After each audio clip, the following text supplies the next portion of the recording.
testimony, and thank you for your educational. I should get a little bit of an educational thing from your information.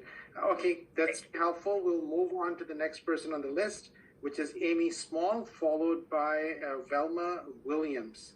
So Amy Small. Hi, Nomori Edwards, you are a force. Thank you for your brave testimony. Nove and Norve say their name. Hi, my name is Amy Small. I am the owner and executive director of 4 high-quality and progressive private childcare centers located in Hamden, New Haven, and Branford. I am proud to note that in addition to our preschool classrooms, we have 17 infant and toddler classrooms led by experienced bachelor and master degree teachers. On behalf of myself and our staff of over 80 amazing humans, I thank you for this opportunity to share our story, and I hope that it makes an impact on this committee and on SB2. At our schools, we focus on emotionally responsive teaching, and it's embedded in everything that we do. We help the children in our care learn to manage their strong emotions, and in doing so, help lay the foundation for healthy mental health later in life. By acknowledging all feelings, both positive and negative, slowing down to a snail's pace if necessary, giving children the time and space to process and recover from those feelings without distraction, children begin to understand that no feeling is too big for them to handle. They develop coping strategies that will follow them through the school-age years and beyond. To do this successfully, it takes a highly trained and reflective workforce whose mental health is not in crisis. 18 years ago, I purchased a small child care center with a $40,000 loan that I was privileged to be able to borrow from my family. I worked day and night to make ends meet, to keep the doors open.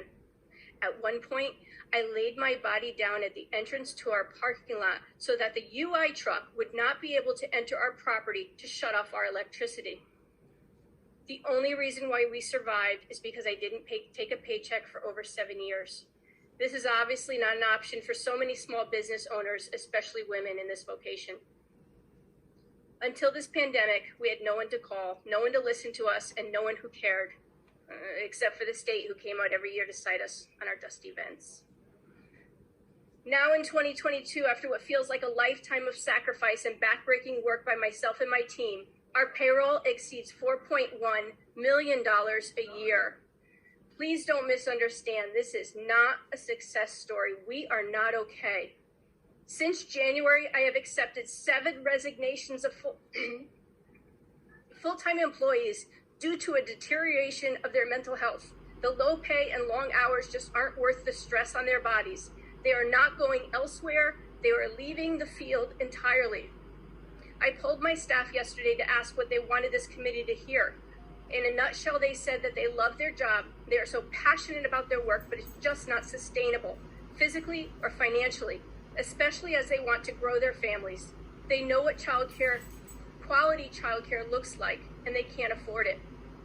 This year alone, we need no less than a $700 million investment because we are on the brink of collapse. I know we're all... Excuse me, Ms. Small, your time is almost up. If you would summarize, thank you. Thank you, I'm almost done. I know we are all numb to hearing this, but it's a fact.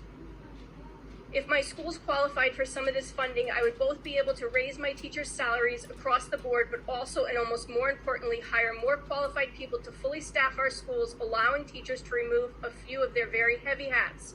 To come full circle, the staffing crisis has been the main stressor to our staff's failing mental health and subsequent resignations. We have been lacking the qualified staff that we rely on to step into the classroom so that our teachers can step out to plan, step out to write, to curate materials for the following week. They need to use the bathroom. They need to know that if they choose to take the day off because they're not feeling well and need to fill their cup, their classrooms, their kids, and their co-teachers will be okay. Thank you for allowing me the opportunity to advocate for my early childhood heroes who need more than mere acknowledgement. They need your full-throated support. We are not okay. Wow. You know, some of these testimonies, you need a little bit of time to let that sink in. So this is one more of the testimony we wanted to sink in. But I wanted to thank you for speaking and thank you for waiting. And this is... all children are important, and we as a society have to invest in the safety and well-being of our children, and the well-being of the youngest of the young is the area where we have not invested as much as we should, and the system on the federal side is somewhat weak, and that's causing problems on our end and locally, as in our state we have work to do. So thank you for reminding us that, and we are hopeful that SB2 is going to be able to address that. It will require appropriation of funds, and that will require you guys to come and speak to some other people as well who are in other committees. But thank you for your testimony, and Representative Comey, please go ahead.